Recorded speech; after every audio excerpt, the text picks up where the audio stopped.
Christian church, its staff, or management.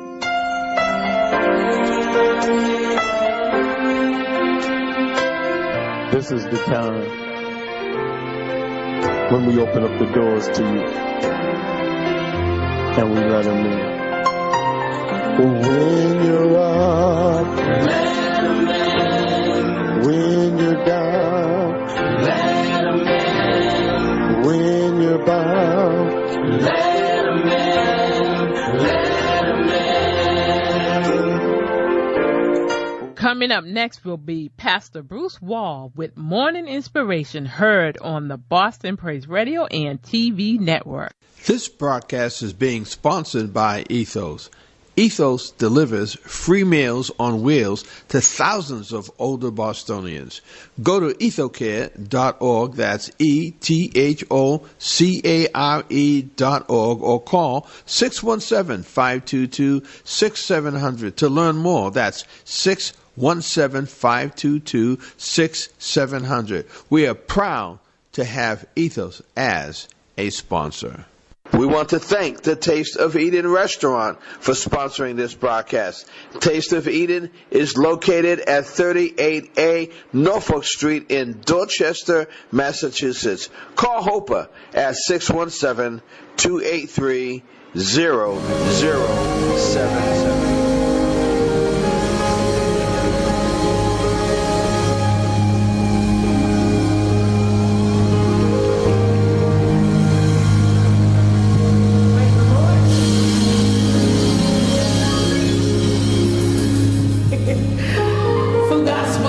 So much.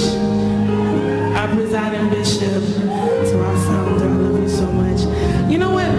Full Gospel is home, and I don't feel the pressure to be an artist. You know? Yeah. Say amen. I'm a worship leader. That's what I do. And we just released we recorded a new album that's to be released at the end of the summer. And I have some songs that I'm just going to share tonight. And we're going to worship together, right? But I have to declare this over our lives one more time. Eyes haven't seen. And ears haven't heard. The kind of blessings that's about to fall on me. I want you to leave here declaring that victory is here. You ought to pick your foot up off the ground and kick defeat out the door. God's doing a new thing. Oh, you ought to lift your hands and declare it. God's doing a new thing. God's doing a new thing. Let's say it together.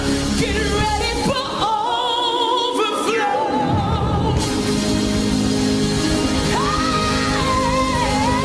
Eyes haven't seen and ears haven't heard the kind of blessing, the kind of blessing that's about to fall on me. Oh, 'cause victory is here. Somebody say right here, right now, right here, right now. And kick defeat out the door. God's doing a new thing. You're listening to Tasha Cobbs right here on the Boston Praise Radio and TV network. I'm your host, Pastor Bruce Wall. I'm going to be here with you for the next hour, and coming up at the 9 o'clock hour from 9 a.m. to 10 a.m. will be none other than Pastor Randy Neighbors and myself as we come together as two young men. We'll give you any updates that we have on our good friend Pastor Stephen Davis and his condition, and I think that's about it. This morning, or last night, late last night, I was reading a few articles before I closed my eyes, and I have one article in particular that I wanted to read, and I wanted you to listen to this article because it talks about some things that have happened in our city over the past couple of days. And I felt it was important that I bring this to your attention and then ask you if you would help me to think through what these pastors are saying. There are at least 4 pastors in our city who were quoted in this article, and it comes out of the Boston Globe, and it says countless men and women were shot at over the weekend. Candles were set up at a memorial for a shooting victim at Quincy and Weldon Streets in Boston. So let me read this article because it talks about some shootings, some deaths that took place in the city of Boston. And I'm not reading it primarily to tell you that a few more people in our city have lost their lives. That's not why I'm reading it. I'm reading it because a number of pastors had something to say. And I want to read what they had to say, and I want us to evaluate what they said as to whether or not what they said was relevant, that what they said is going to help stop the violence that's taking place in our city. Boston leaders on Monday decried a spat of violence that left 2 men dead and another person injured in separate shootings Sunday night in Roxbury and Dorchester. While 3 other people were injured in a Dorchester stabbing, in Roxbury, 1 man was shot just before 8 p.m. and another around 11 p.m., police said. Both were taken to a local hospital where they were pronounced dead. Around 11:30 p.m. in Dorchester, another person was injured in a shooting, and just a few minutes later, 3 people were stabbed, police said. Quote, all of these investigations are in the preliminary stages, and it is unclear if any are related to Sergeant Detective John Boyles, spokesman for the Boston Police Department, said Monday morning, quote, no arrest at this time, end of quote. There's more, but again, we're talking about more shootings and we're talking about stabbings, and there's more to this article. Now, the mayor decided she was going to chime in, and I know for the mayor, for the police commissioner, for the elected officials, district attorney, all of those folk, when this happens, they come together and they have to speak to what just happened, and it's their desire to quiet people in the city who are expressing fear because of what's happening in the Roxbury and Dorchester communities. Mayor Michelle Wu, speaking to reporters Monday, said Police Commissioner Michael Cox and the police department are, quote, they are pursuing every lead in the investigations. Quote, they're working hard and we're on the scene immediately in each of these situations, quote, Wu said. Wu said it's not acceptable for there to be violence in any part of the city. Quote, we are going to do everything possible to have justice and accountability in these situations. End of quote, Wu said. Quote, and we'll continue to work to make sure that every community is safe. End of quote. On Thursday, a person who was shot, was stabbed, 21 years old, and of South Boston, was fatally stabbed near Boston Common.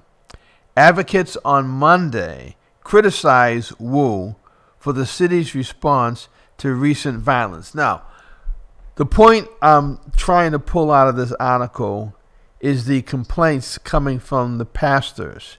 So I'm going to read each of these comments from the pastors, and this is what I want you to respond to in a few moments. Advocates on Monday criticized Wu for for the city's response to recent violence. Now, before I read the comments from the pastors, I made a decision a number of years ago. I can't tell you whether or not I was right or wrong, but in my experience, I decided that I would not criticize the mayor, I would not criticize the governor, that if I had issues with them, I would pick up the phone and call them, or I would speak to people in authority about my concern. But I would be very careful going toe-to-toe with the mayor and the governor and even our city councilors, because I'm asking myself the question, what's to be gained by attacking the same political leaders that you're going to need to help stop the violence and to calm the city down? The Reverend Minion Culpepper, the senior pastor of Pleasant Hill Missionary Baptist Church in Dorchester, said, the city needs to work with the community and the community members and create an office focused on addressing youth violence. That's a great idea. Right now we have a person who is working with the faith-based community, and he is a son of a pastor. I'm not going to call his name because I do not want to be accused of criticizing him. But his role is to work with the clergy and to come up with solutions by integrating the clergy and community activists and others to try to find a solution to the problem. And what Pastor Minion Culpepper said, he said, we need to create an office focused on addressing youth violence. That's interesting, but I want to hear your comment on what he said. Quote, there has to be an all hands on deck approach, end of quote, Culpepper said. That means that the city, the Boston Police Department, the community, the faith leaders, and nonprofits that are working with young folk need to all be at the same table to develop an all-encompassing strategy to deal with the youth violence. Now, I agree with that all of these entities that are working with young people need to come together and talk about what they're doing and collectively come out, develop a strategy that's going to be effective for our city. Anybody who's working in isolation doesn't necessarily impact the whole. We need people to work together. And I agree with that statement. Let's keep going. Right now, Culpepper said, quote, there's too many guns on the streets, end of quote. Now, the Reverend Kevin Peterson went a little bit, he was stronger in his comments. He's the founder of the New Democracy Coalition. He is calling for a sweeping change to how the city and police respond to violence in Boston. Now, I would like to know what that change or those changes would be, how he would propose we change what we're doing. He called for sweeping changes, underscore the word, sweeping changes, to how the city and police respond to violence in Boston, including, this is a strong one, dismissal of Cox. So Reverend Kevin Peterson is calling for the dismissal of our police commissioner. That's a strong statement. He wants a dismissal of the police commissioner. The mayor needs to fire the police commissioner, he said, and develop a clear plan about how to aggressively address the violence and murder in Black Boston, Peterson said, end of quote. Quote, that requires directing a massive amount of funding into community policing, end of quote. There is currently a, quote, disproportionate amount of violence, end of quote, facing the black community. He said, quote, black people need to be helpful, end of quote, in addressing it, Peterson said, quote, but our city government derives blame also. Our mayor has not been careful about this issue, end of quote. That's Pastor Kevin Peterson. Now, the Reverend Eugene Rivers chimed in, and he said he's the founder and director of the L.J. Baker House, a center that serves at-risk youth, said Wu and other elected leaders must reach out to black parents and hear their concerns about violence, including what's taking place in the city's public schools. In the 90s, the city developed an effective strategy to address violence, and including clergy, police, state and federal agencies, and leaders today should look closely at implementing similar measures, he said. Quote, Mayor Wu needs to meet and listen to the veterans of the major campaign that substantially reduced the crime, end of quote, Rivers said. Shortly before 8 p.m. on Sunday, officers found a man who had been shot near the intersection of Blue Hill Avenue and Washington Street in Roxbury. About 3 hours later, another man was shot in the neighborhood at the intersection of Weldon and Quincy Street. Both men were rushed to the local hospital, but were later pronounced dead, police said. Authorities have not released the names of the men. Another man was shot inside of a Dorchester home around 11:30 p.m. That man is expected to survive, Boyle said. Just 4 minutes later, officers arrived after a half a mile away on Charles Street where 2 people were stabbed. Both were taken to a local hospital where injuries were not considered life-threatening, police said. A third person stabbed in the altercation took themselves to the hospital for treatment. At the intersection of Weldon and Quincy Street, a small group of people had placed candles and flowers as part of a memorial for the man who was killed. A woman who said she knew him said the shooting had taken the community by surprise. The man was sweet and kind, adored by everyone, she said. Quote, he was the purest soul there ever was, she said. Quote, he put everyone else before himself. He put everyone else before himself.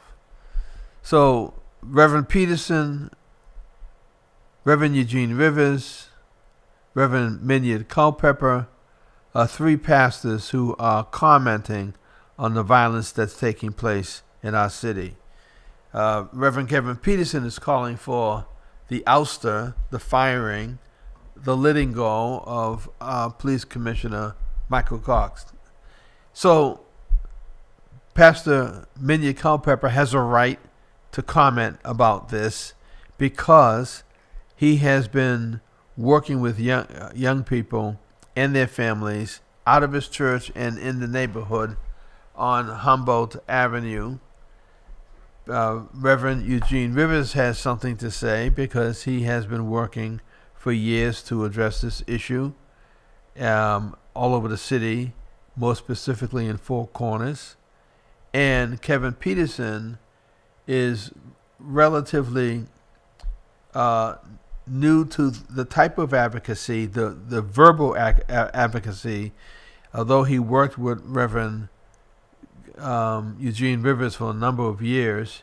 He's out on his own, trying to come up with positive, creative, effective solutions to addressing the crime in our city. And all 3 of these gentlemen have a right to say what they're saying, but I wonder whether or not what they're saying is going to solve the issue or inflame the issue and cause the mayor in the city of Boston to not want to work with them Because sometimes you've got to find a strategy that's going to be effective. Now, and I'm not saying that I'm right on this. I just want to talk from my experience.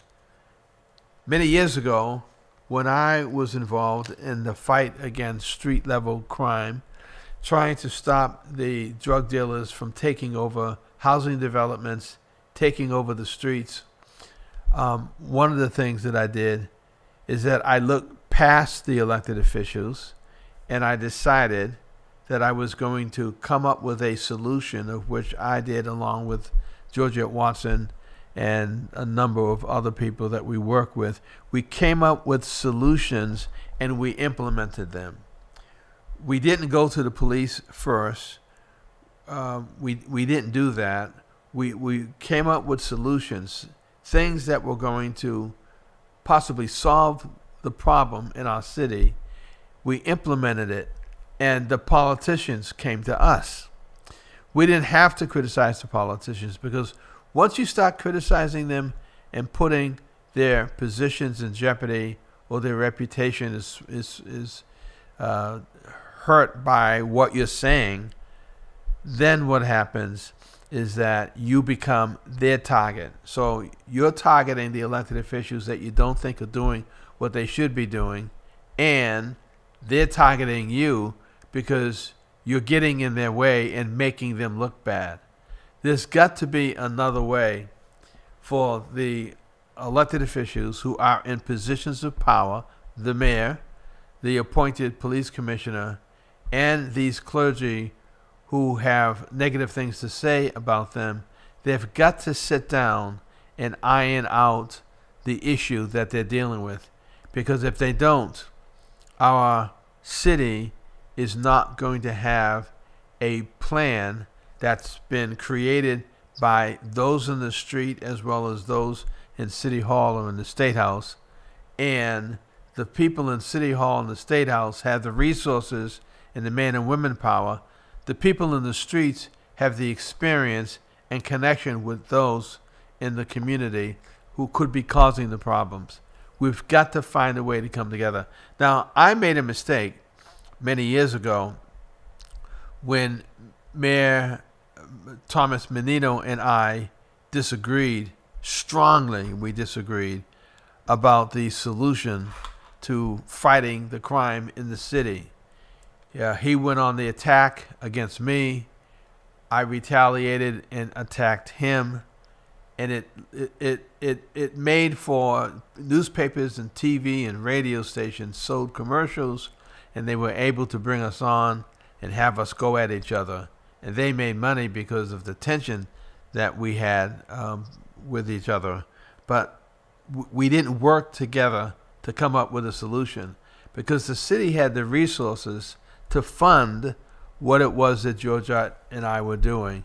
But because of the tension with me and the mayor, those resources were not going to go anywhere near the concerns that we felt needed to be addressed. There needs to be a more effective strategy in how we are going to address the crime in our community. This level of crime, of shootings and stabbings, are not going to remain in the Roxbury, Dorchester, Mattapan communities forever. Gentrification is going to move a lot of this out. I'm going to say it again. Gentrification is going to move all of this out. I can see it in my church. I can see it in the neighborhood, that a majority of the people who attend the church that I pastor that do not live in Boston. They live outside of Boston. They have been moved out. And with some of them who have families, not all, but some who might have families that are struggling and might be a part of the problem, they are being pushed out, and the gentrified communities have people living in the community whose families are not involved in the type of violence and crime that the families that are moving out or being pushed out are involved in. This is tricky. This needs to be studied. You cannot just come together and say that you want to focus just on the summer months. There needs to be a plan to address gentrification, a plan to address the affordable housing or lack thereof, and there has to be a plan of the clergy and community activists coming together and coming up with a plan. And it can't be 30 activists and 30 pastors coming together. Pastors who have a track record, a proven track record, community activists who have a proven track record. They are the ones that need to be in the room with politicians who sincerely want to address this issue. Just because you're the mayor doesn't necessarily mean that you have any answers to the crime. You can articulate, you can talk about, you can express your remorse, your pain, your struggle with what's happening in the city, but that doesn't mean that the mayor or the city councilors have plans. But they have resources. And there's got to be a way that the clergy and community activists and those working with young people can access the resources and put those resources to the plans that they have worked on to address the crime in our city. Minyard Culpepper has a voice, and I know he has something to say, and I know he's been effective over the years. Reverend Kevin Peterson has taken on the crime issue in our city and has been addressing it for a number of years now. I know he has something to say, but he's got to find a way, and others have got to find a way to work with him, to work together so that we can take the recommendations that he's making, sift them out, and determine whether or not these recommendations have merit and do not, or they do not. And the Reverend Eugene Rivers was one of the first pastors, clergy, to challenge the mayor on what he said she is not doing.